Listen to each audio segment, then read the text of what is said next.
नमस्कार दोस्तों, स्वागत है आप सभी का आपके अपने YouTube चैनल आचार्य शिक्षा केंद्र में। तो कल हमने आपको बताया था कि अब हम लिंग के विकार पढ़ेंगे। आज हम पढ़ेंगे संज्ञा के विकार पढ़ेंगे। आज हम पढ़ेंगे संज्ञा का पहला विकार लिंग। लिंग के आधार पर संज्ञा में कौन कौन से बदलाव आते हैं, आइए जानते हैं। लिंग होता क्या है?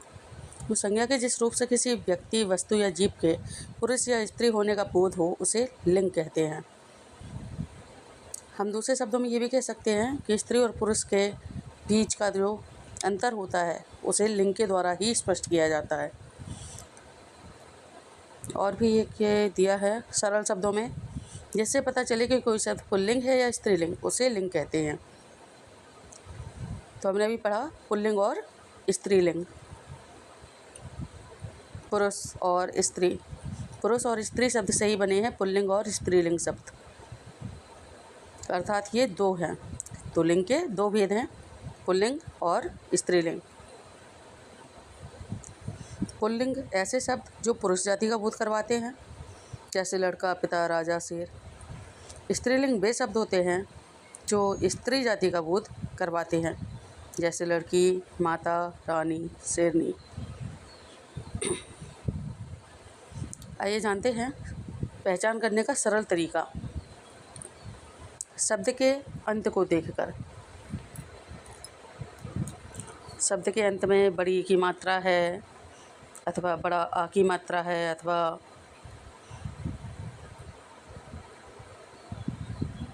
बड़ी बड़ा आ की मात्रा है, कई बार ऊ की मात्रा भी आ जाती है। पुल्लिंग शब्दों में अधिकांशतः अकारांत होते हैं जिनमें मात्रा नहीं आती। हाँ, जिनमें मात्रा आती है, जैसे लड़का, लड़का, तो हम समझ जाते हैं कि ये एक पुल्लिंग शब्द है। लड़का जाता है पुल्लिंग शब्द है, तथा वाक्य में प्रयोग करने के आधार पर भी हमें लिंग का भान होता है। जैसे लड़का जाता है किंतु सुता, बैठी है। यहाँ पे सुता का अर्थ पुत्री या बेटी होता है, तो वाक्य में प्रयोग के आधार पर भी हमें लिंग का भान होता है। और कई बार स्त्री और पुरुष के अर्थ से वाक्य में निहित शब्द का जो अर्थ निकलता है स्त्री के रूप में है या पुरुष के रूप में, उससे भी पता चलता है। चलिए उदाहरण देखते हैं कुछ। लड़का का लड़की, राजा का रानी, शेर का शेरनी, चाचा का चाची। अब आइए जानते हैं निर्जीव वस्तुओं का लिंग कैसे पहचानें। तो निर्जीव वस्तुओं में प्राकृतिक रूप से लिंग नहीं होता, लेकिन व्याकरण में उन्हें पुल्लिंग या स्त्रीलिंग माना जाता है। पहचान के तरीके परंपरा और प्रयोग के आधार पर, जैसे समाज में जो उपयोग होता है वही लिंग माना जाता है। जैसे हम फल खाते हैं, फल को हम किस में रखते हैं? पुल्लिंग में। फल खरीदे, फल खरीदी तो नहीं ना, किंतु सब्जी खरीदा थोड़ी ना जाता है, खरीदी जाती है। इस आधार पर हमने बना लिया कि फल पुल्लिंग है और सब्जी स्त्रीलिंग है। इसी के आधार पर चौक और डस्टर ले लीजिए। चौक से लिखा जाता है, डस्टर से मिटाया जाता है, किंतु इससे लिंग का बोध नहीं होता। तो हम कहेंगे चौक चलाई जा रही है, चौक चलती है और डस्टर जो है वो चलता है। तो इस प्रकार से पता चलेगा कि चौक स्त्रीलिंग में आती है और डस्टर पुल्लिंग में आता है। शब्द के अंत के आधार पर कुछ अंत वाले शब्द अक्सर एक ही लिंग के होते हैं।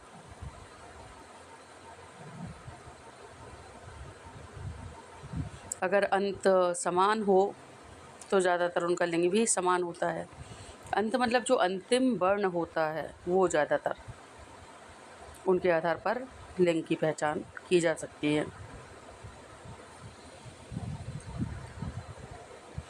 कुछ सहायक शब्दों से पहचान होती है।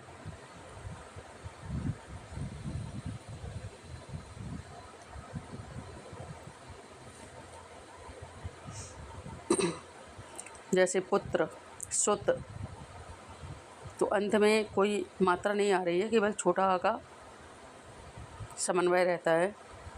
हम ज़्यादातर पुल्लिंग शब्दों में इसी प्रकार के शब्द देखते हैं।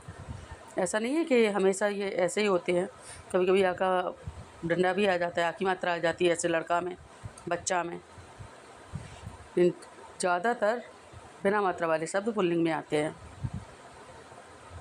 जिनके अंत में मात्रा ना हो। मात्राएं तो होती हैं किंतु अंत में बहुत ही कम मात्राएं होती हैं। तो सहायक शब्दों से कैसे पहचानेंगे? जैसे उसकी माँ। अब उसकी माँ होगी, उसकी पिता थोड़ी ना होगी, उसके पिता होगी।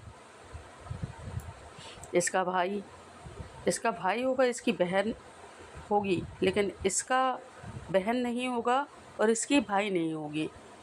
इस तरीके से हम कुछ सहायक शब्दों से भी लिंग की पहचान कर लेते हैं। कुछ और उदाहरण देख लेते हैं। जैसे हमने आपको बताया था पहले,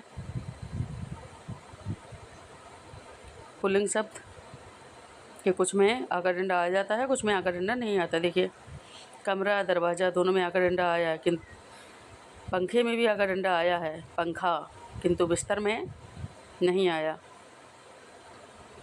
अभी स्त्रीलिंग देखेंगे, एक में मात्रा है, कुर्सी में, बाकी सब बिना मात्रा की हैं, किंतु इनको पढ़ के देखेंगे तो मेज होती है, कुर्सी होती है, किताब पढ़ी जाती है, दीवार बनाई जाती है।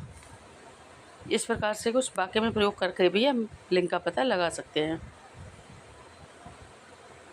आशा है आपको वीडियो समझ आया हो। वीडियो में अंत तक रहने के लिए धन्यवाद। शाम को मिलेंगे इसी लिंग विषय के प्रश्नोत्तरी के साथ। तब तक के लिए स्वस्थ रहिए, मस्त रहिए और देखते रहिए आपका अपना चैनल आचार्य शिक्षा केंद्र। मिलते हैं क्विज में। नमस्कार।